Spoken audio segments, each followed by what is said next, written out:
बिमानि गाइखेर जानो गारदोंना गाराखै जोंहा कास्टम बुना आंहा इलेक्सन गेस लेस्लाय नोंसोर मा खालाम हासुलानानै न'आव उन्दुना था बरिया जागोन हाग्रामा भाई नोङो इलेक्सन गेला जिखिनि फैसा खरस खालामगोन ना बेखिनिखौ नोङो माबा फुख्रि जाव अमा फिसि ओइ क'क्राझाराव हटेल गंसे खुलिना ला होमबानो बरियासे नोंहा मोजां जागोन फैसाखौ हाग्रामा महिलारिया बे बाराव सरकार दानो हाया बिपिएफआ सरकार दानो हाया प्रमद बर' सारानो फिन शिफ्ट जाबोगोन इउपिपिएलआनो सरकार दाबोगोन मानो होनोब्ला हाग्रामाजों रावबो मोजां मोजां मानसिफोरा गैला सिनियर लिडारफोरा गैलिया जोंहा बिश्वजित बाबुआ गैला चन्दन बाबु गैला खाम्फा बाबु गैला बिसावरायग्रा बाबु गैला धनन्जय बाबु गैला आरो गोबां बाबु नेताफोरानो गैलिया दिनै पाब्लिकआथ' जोंहा हाग्रामाजों गैला हाग्रामाया दिनै सरकार दागोन होननानै इलेक्सन गेलेयाखै जास्ट गावनि मोनसे मान सन्मान बिपिएफआ जे 17 बोसोर सरकार दादोंमोन हाग्रामाया जे दोङो गाव लाजिगनो हायैनि ओरैनो केन्डिडेटफोरनि नामखौ फोसावदों जायफोर 22 जन केन्डिडेट फोसावबायना सासेबो देरहानो हाया इयाव दा एकदम गताय मिनिंलेस केन्डिडेटफोरखौ ओरैनो जास्ट नाम केबास होननाय मोनसे बाथ्रा दंना बेखिनिखौल' होना दोनदों सरकारथ' जिबनाव दानो हाया इउपिपिएलआ मोजां सरकार दादों मोजां खामानि मावदों रायजो राजानि खामानि मावदों मोनफ्रोमबो खेत्रआव इउपिपिएलआ सरकार दाफिनगोन हाग्रामायाथ' रायजो राजानि 17 बोसोराव जेबो मोजां खामानि मावनो हायाखै बिनि सरकारनि समाव दावराव दावसि बुलाय खुलाय थैलायनाय जोख्रुबलायनाय जोगदावलायनाय बेफोरसो जादोंमोन इउपिपिएलनि सरकारनि दिनाव बिराद सान्ति जादों हाग्रामाजों दिनै सोर दंबोयो थेख्ला उन्दै बैसो जायै गथ'फ्रा दं जेरै जोंहा बिक्रम खम बैसोनि गथ'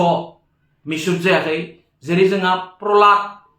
जेरै जोंहा कास्टमाथ' उन्दै बैसोनि गथ'ना जेबो बाथ्रा बुंनायनि जेबो मिनिं मिथिया सिनियरफोरखौ माबायदि सन्मान खालामना बाथ्रा बुंनांगौ बेफोरखौ रोङा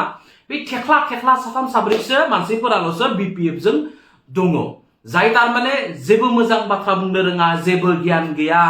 माबायदि सिनियरखौ सन्मान खालामनांगौ बेफोर बाथ्राखौ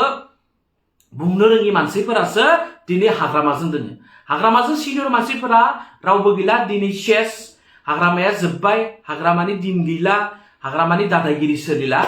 दिनै कास्टमा मा बाथ्रा बुंनो रोंगौ प्रहलादा मा बाथ्रा बुंनो रोंगौ दिनै जोंहा बिक्रमा मा बाथ्रा बुंनो रोंगौ बिक्रमाथ' नोङो 3 मास जेल जानाय मानसि ना